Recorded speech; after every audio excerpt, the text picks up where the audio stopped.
19분이고요. KBS 원주방송국의 파워댕진 함께하고 계십니다. 자, 또 매주 월요일에 함께하고 있죠. 월요일의 책갈피. 오늘도 좋은 책 함께하기 위해서요. 한정환 작가 자리했습니다. 어서 오시죠. 예, 안녕하세요. 네, 반갑습니다. 오늘 어떤 책 준비해 오셨죠? 자, 오늘은 메시라는 책을 소개해드리겠습니다. 메시요? 예. 여기서 메시는 뭐 축구선수 메시를 얘기하는 건가요? 아니요, 그건 아니고요. 어떤 메시를 얘기하는 자, 겁니까? 엉망진창이라는 뜻 있잖아요. It's messy. 이거 엉망진창이 영어 단어를 뜻하는 겁니다. 네. 이 책의 내용도 마찬가지로 엉망진창이 중요하다라고 이야기하는 책의 내용입니다. 그래요? 예. 엉망진창이 중요하다. 지금 이해가 잘 안 가는데, 예. 좀 간단하게 좀 소개해 주시죠. 우리가 자기계발서를 보면 말이죠. 예. 너는 성격을 바꿔야 돼. 이런 식으로 패턴대로 따라가야 성공할 수 있다고 이렇게 얘기를 하잖아요. 네. 근데 정말로 그 계획과 질서가 성공으로 이어지는가? 라는 것에 대해서 이 책이 물음을 던집니다. 저자는 우리가 세우고 있는 많은 계획과 실행하기 좋은 타이밍이라는 건 없다라고 얘기를 해요. 네. 그러니까 주변을 질서정연하게 정리하고 욕망을 해결할 수 있는 원동력을 통제하게 된다면 성공할 수 있느냐? 그게 아니다라고 얘기를 하고요. 사실 지금 그러한 방법들을 많이 예. 제시하지 않습니까? 맞습니다. 예. 그런데 그렇지 않다는 건가요? 그렇죠. 예. 대신에 혼란스럽고 엉망진창인 상태인 메시에라는 개념을 통해서 혼돈의 시기에 놀라운 결과를 만들어낸 혁신의 비밀을 설명해 줍니다. 따라서 왜 어떤 계획은 성공의 발판이 되고 어떠한 질서는 진화의 도화선이 되는지 설명을 해주고요. 실제로 이런 메시 전략을 실생활에서 어떻게 쓸 수 있는지까지 설명해 줍니다. 네. 좀 쉽게 잘 이해가 안 갑니다. 사실 예. 그 우리가 세우는 계획이 없으면 도리어 예. 실패할 가능성이 높다라고 이제 인식을 하고 있는데 도리어 이런 계획들이 방해 요소일 뿐이고 문제 해결을 제대로 못하도록 한다. 예. 좀 왜 그런 것이랍니까? 그러니까 책 속에 예가 좀 인상 깊은 게 나오는데요. 잘 정리된 책상의 아이러니입니다. 책상을 정리하다 보면 저도 공부할 때 느끼는 건데 책상 정리하다가 하루가 가는 경우도 있어요. 네. 뭐 책 정리하고 자료 정리하고 이러다 보면은 근데 굉장히 깔끔하게 정리를 했는데 막상 서류를 찾으려면 못 찾는 경우가 많습니다. 예. 그런데 재미있게도 자기가 되는 대로 쓰는 책상 있잖아요. 정리 안 된. 근데 서류를 찾아라. 그러면 직관적으로 찾는 경우가 있어요. 그래서 결국 이게 뭔 얘기냐면 질서정연함은 성공의 원인이라기보다는 질서정연함을 시간을 들인 것 이상도 이하도 아니다라고 얘기를 해줍니다. 네. 그 예 중에 하나가 벤자민 프랭클린의 예를 드는데요. 프랭클린 다이어리의 저자이기도 하죠. 중요한 서류를 벤자민 프랭클린 역시 중요한 서류를 여기저기 둘 정도로 정리를 못했던 사람이라고 합니다. 네. 그렇지만 그 사람도 역시 굉장히 성공한 사람이었죠. 그러면서 이렇게 얘기합니다. 혹시 주변에 굉장히 산만하고 질서를 못 지키는 사람에도 불구하고 번뜩이는 아이디어하고 어떤 혁신을 갖다가 만들어내는 그런 사람들이 없느냐. 그런 사람들이야말로 좋은 해법을 찾는 인재들이고 메시형 인재다라고 이야기를 해줍니다. 가끔 가다가 정말 그 책상 위가 너무 지저분해서 치우려고 하면은 절대 치우지 못하게 하는 분들이 있지 않습니까? 좀 비슷한 개념으로 좀 봐야 되는 것인가 싶기도 하고요. 예, 맞. 근데 뭔가 좀 계획을 세우고 정리가 되어야 좀 전반적으로 어떤 일을 시행해 나가는 데 있어서 문제가 없고 또 차근차근 할 수 있다. 이게 일반적인 개념인데 예. 좀 이런 건 우리가 또 어떻게 받아들여야 될까요? 그러니까 우리가 일반적으로 어떤 일을 하던데 하던 방식대로 합니다. 근데 이 방식이라는 게 사실 내가 하는 방식은 아니에요. 남들이 했던 방식 그대로 따라서 질서를 만드는 거죠. 그래서 우리는 암암리의 구체적인 목표와 계획, 질서정연한 실행을 가지고 그랬다가 뭐라 그러죠? 잠깐 그걸 강요받죠. 네. 그래가지고 그 강요에 따라 가지고 만들어진 질서를 내 거라고 착각을 할 때가 있습니다.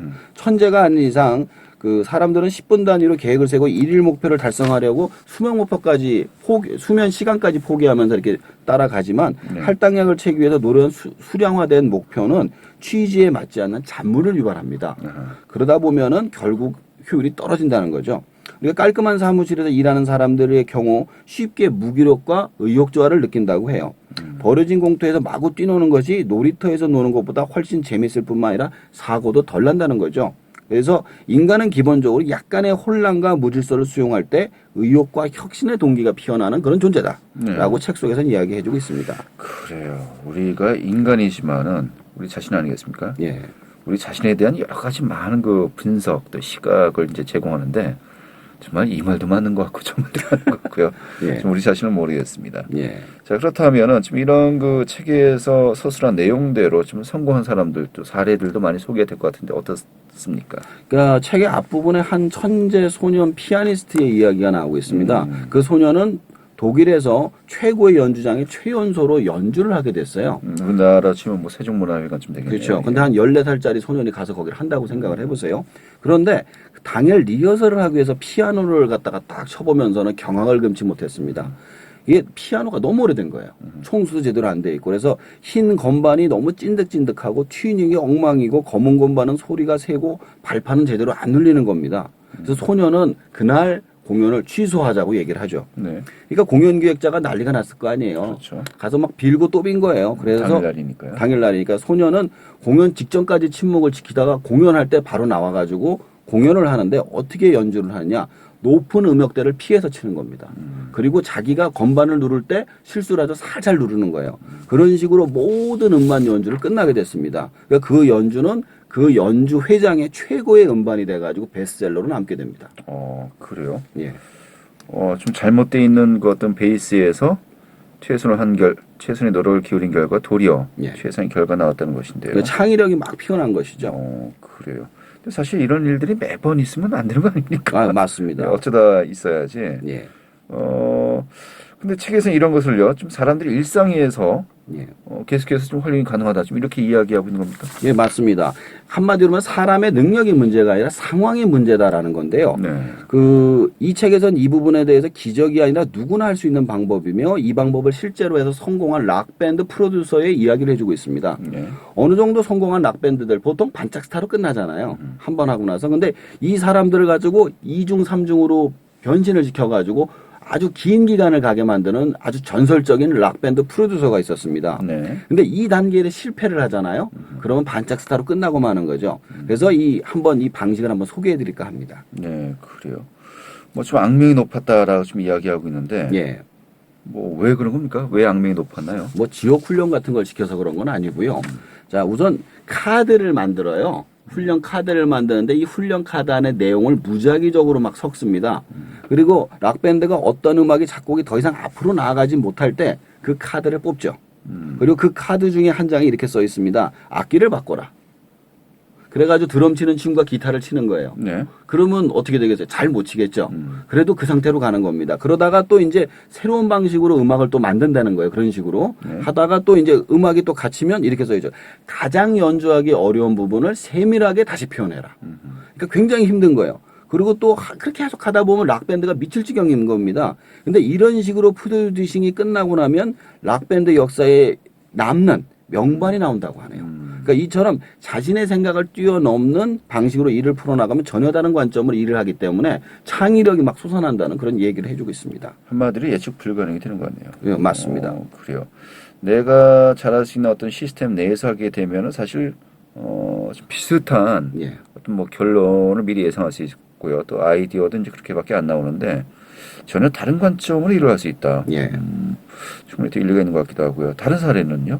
또 다른 사례는 집단의 구성에 관한 문제인데요. 학교에 두 집단을 가지고 추리 시험을 봤습니다. 네. 한쪽은 친구로만 4명을 집단을 만들고요. 다른 집단은 3명의 친구와 1명의 모르는 사람으로 만들어 추리 시험을 여러 집단으로 나눠서 시험을 봤어요. 어떤 집단이 높을 것 같으세요? 네, 잘 모르겠는데요. 그러니까 기본적으로 비슷할 거라고 생각들을 많이 하시더라고요. 뭔 예, 상관이 예. 있냐. 사람을 이렇게 섞는다고. 그런데 예. 재미있는 점은 친구로만 구성된 집단의 추리 성공률은 50%. 근데 낯선 사람을 섞었을 경우에 75%까지 올라갔다는 겁니다. 도리어. 예. 네. 또 재미있는 점은 결과와 과정에 있어 친구 집단은 결과가 어쨌든 그 결과에 만족을 했다는 거예요. 자기네끼리 재밌게 놀았으니까. 다른 데보다 이제 덜 맞췄음에도 불구하고요. 네, 그렇죠. 그런데 그 결과를 많이 맞췄음에도 불구하고 낯선 사람을 섞은 집단은 굉장히 불만이 많았다는 겁니다. 이처럼 우리가 좋아한다고 해서 결과가 좋다는 것은 아니죠. 하지만 우리의 어떤 생각이나 아이디어는 섞이면 섞일수록 더 좋은 결과를 가져온다는 그런 이야기를 해주고 있습니다. 그래요. 사실 우리가 어떤 일을 할 때 좀 친한 사람, 뭐 하다못해 정말 혈연, 지연, 확인을 따져서라도 나와 가까운 사람, 나와 좀 연이 있는 사람과 이제 함께 일을 하려고 하지 않습니까? 말이 통하는 사람. 예. 그렇죠. 그런데 그렇게 모였을 때 별로 결과가 좋지 않다라는 예. 것을 일종의 좀 과학적으로 증명한 것이다 이렇게 볼 수 있겠군요. 맞습니다. 그래요. 그래요.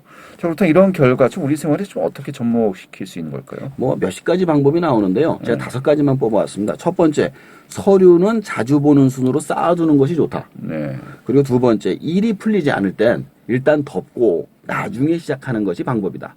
그리고 세 번째, 계획을 세우기 전에 먼저 경험을 해보라. 그리고 네 번째, 다소 혼란스럽더라도 다양한 구성원으로 조직하라. 다섯 번째, 안 될 것 같은 일도 해보면 방법이 나타난다라고 생각한다. 요 5가지를 생각을 하신다면 어려운 일도 창의적인 방법으로 풀 수가 있다라고 얘기를 해주고 있습니다. 한마디로 일단 해봐라. 일단 해봐라. 그렇게 결론 낼 수 있겠네요. 예. 누구 말 비슷한데요? 해봤어. 해봤어? 그죠. 그 누가 누군지 다 연상이 될 것 같기도 예. 하고요. 인물이었나요? 예. 알겠습니다. 오늘 잘 됐습니다. 고맙습니다. 예, 감사합니다. 안정환 작가였습니다.